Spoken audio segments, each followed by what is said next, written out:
അപ്പോൾ അതിനോട് ചേർത്ത് പറയേണ്ടതാണ് ജനങ്ങൾ യാത്രാമാർഗമായിട്ട് സ്വീകരിക്കുന്ന പ്രധാനപ്പെട്ട ഒന്നാണ് റെയിൽവേ, ഇന്ത്യൻ റെയിൽവേ. ഇപ്പോൾ മലപ്പുറം ജില്ലയെ സംബന്ധിച്ചിടത്തോളം പ്രധാനപ്പെട്ട ഒരു റെയിൽവേ സ്റ്റേഷൻ എന്ന് പറയുന്നത് തിരൂർ റെയിൽവേ സ്റ്റേഷനാണ്.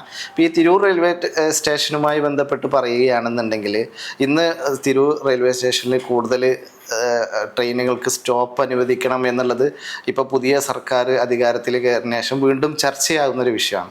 അപ്പോൾ ഞാൻ പറഞ്ഞു വെക്കുന്നത് വെച്ച് കഴിഞ്ഞാൽ കഴിഞ്ഞൊരു വർഷം തിരൂർ റെയിൽവേ സ്റ്റേഷനിൽ വന്നിട്ടുള്ളൊരു മാറ്റത്തെ സൂചിപ്പിക്കാനാണ്. തിരൂർ റെയിൽവേ സ്റ്റേഷനിൽ 85,39,910 യാത്രക്കാരാണ് കഴിഞ്ഞൊരു വർഷം ട്രെയിൻ ആശ്രയിച്ചിട്ട് യാത്ര ചെയ്തിട്ടുള്ളത്. ആ യാത്ര ചെയ്തതിൽ നിന്ന് 39,383,274 കോടി രൂപയാണ് റെയിൽവേക്ക് കിട്ടിയ വരുമാനം.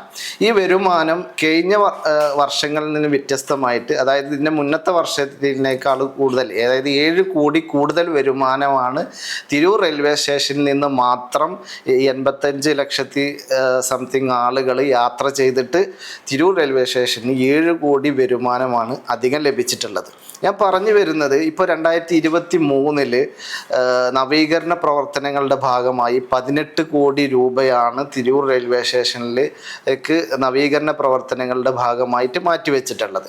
ഇങ്ങനെയൊക്കെ ലാഭം ഈ തിരൂർ റെയിൽവേ സ്റ്റേഷനിൽ നിന്ന് മാത്രം ഇന്ത്യൻ റെയിൽവേക്ക് ലഭിക്കുമ്പോൾ മതിയായ രീതിയിൽ എന്ന് പറയുമ്പോൾ ഇപ്പോൾ നമുക്കറിയാം, രാജധാനി എക്സ്പ്രസ്സിന് തിരൂർ റെയിൽവേ സ്റ്റേഷനിൽ സ്റ്റോപ്പില്ല. അതുപോലെ തന്നെ 1-ാം വന്ദേ ഭാരത്, അതിനും തിരൂർ റെയിൽവേ സ്റ്റേഷനിൽ സ്റ്റോപ്പില്ല. ഇപ്പോൾ ഈ തിരൂർ റെയിൽവേയിൽ നിന്ന് കയറേണ്ട ആളുകൾ, അല്ലെങ്കിൽ ആ പരിസര പ്രദേശങ്ങളിൽ, അല്ലെങ്കിൽ തിരൂർ റെയിൽവേ സ്റ്റേഷനെ ആശ്രയിക്കേണ്ട ആളുകൾ ട്രെയിൻ കയറാൻ വേണ്ടി മാത്രം, അതായത് ഈ പറഞ്ഞ സൂചിപ്പിച്ചിട്ട് സ്റ്റോപ്പ് ഇല്ലാത്ത ട്രെയിനുകൾ കയറുന്നതിന് വേണ്ടിയിട്ട് ഒന്നെങ്കിൽ കോഴിക്കോടോ അതുപോലെ അല്ലെങ്കിൽ ഷൊർണൂരോ പോയി അവിടേക്ക് സ്റ്റേഷനിലേക്ക് ആദ്യം എത്തിയിട്ട് അവിടുന്ന് ഈ ട്രെയിനുകൾ കയറേണ്ട ഒരു അവസ്ഥയിലേക്കാണുള്ളത്. അത് ഈ തിരൂർ റെയിൽവേ നേരിടുന്ന ഒരു അവഗണനയാണ് ശരിക്കും യഥാർത്ഥത്തിൽ. ഇത്രയും കോടി രൂപ ലാഭമുള്ളപ്പോഴും വർഷാവർഷവും അതിൻ്റെ വർധനവുണ്ടാകുമ്പോഴൊക്കെ മതിയായ സ്റ്റോപ്പുകൾ ട്രെയിനുകൾക്ക് തിരൂർ റെയിൽവേ സ്റ്റേഷനിൽ അനുവദിക്കുന്നില്ല എന്നുള്ളതാണ്. ഇത് മറ്റ് അയൽ ജില്ലകളിലെല്ലാം വ്യത്യസ്തമാണ്. അയൽ ജില്ലകളിൽ എല്ലാ ട്രെയിനുകൾക്കും സ്റ്റോപ്പ് അനുവദിക്കുന്നു. എന്നാൽ മലപ്പുറം ജില്ലയിലെ പ്രധാന റെയിൽവേ സ്റ്റേഷനായിട്ടുള്ള തിരൂർ റെയിൽവേ സ്റ്റേഷന് എന്തുകൊണ്ട് ഈ പറഞ്ഞ നേരത്തെ സൂചിപ്പിച്ചിട്ടുള്ള ട്രെയിനുകൾക്കൊന്നും സ്റ്റോപ്പ് അനുവദിക്കുന്നില്ല എന്നുള്ളൊരു ചോദ്യചിഹ്നമാണ്. ഇനി ഇതിൻ്റെ യാഥാർത്ഥ്യം മനസ്സിലാക്കണമെങ്കിൽ കോഴിക്കോട് നിന്നും, ഞാനീ പറയുന്നത് വെറുതെ അല്ല, കോഴിക്കോട് നിന്നും അതുപോലെ തന്നെ ഷൊർണൂരിൽ നിന്നും ഒക്കെ കയറുന്ന അല്ലെങ്കിൽ ട്രെയിൻ ടിക്കറ്റ് ബുക്ക് ചെയ്യുന്ന, നേരത്തെ പറഞ്ഞ ട്രെയിനിലൊക്കെ ട്രെയിൻ ടിക്കറ്റ് ബുക്ക് ചെയ്യുന്ന അവരുടെ അഡ്രസ്സ് നിങ്ങൾക്ക് പരിശോധിച്ചറിയാം. അത് തിരൂർ റെയിൽവേ സ്റ്റേഷനിൽ നിന്ന് അല്ലെങ്കിൽ അവിടെ പരിസര പ്രദേശത്ത് നിന്ന് കയറേണ്ട ആളുകളാണ് മറ്റ് സ്റ്റേഷനിലൊക്കെ പോയിട്ട് ടിക്കറ്റ് എടുത്ത് യാത്ര ചെയ്യുന്നത്.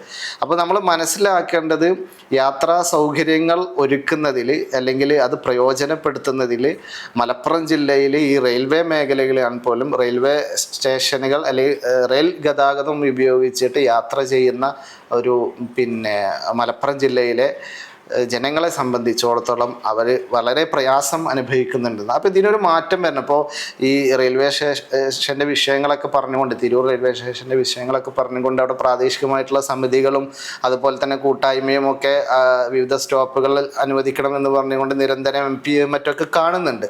അതിനൊക്കെ ശുഭകരമായിട്ടുള്ള വാർത്തകൾ പിന്നീട് ഉണ്ടാവുമെന്ന് നമുക്ക് പ്രതീക്ഷിക്കാം. പക്ഷേ ഈ കാലയളവിലൊന്നും അതിനൊരു മാറ്റം കൊണ്ടുവരാൻ കഴിഞ്ഞിട്ടില്ല. അത് മാറേണ്ടതുണ്ട്. പുതിയ മെമുകൾ, അതുപോലെ പുതിയ ട്രെയിനുകൾ അനുവദിക്കണം. അതുപോലെ തന്നെ നിലവിൽ ദൂര യാത്ര ചെയ്യുന്ന ട്രെയിനുകൾക്ക് തിരൂർ റെയിൽവേ സ്റ്റേഷനിൽ സ്റ്റോപ്പുകൾ അനുവദിക്കണം. അത് നിർബന്ധിതമായൊരു സാഹചര്യത്തിലൂടെയാണ് നമ്മൾ കടന്നു പോകുന്നത്. പുതിയ സർക്കാരിൻ്റെ സമയത്ത് വീണ്ടും ചർച്ചയാകേണ്ട ഒന്നാണ് എന്നാണ് സൂചിപ്പിക്കാനുള്ളത്.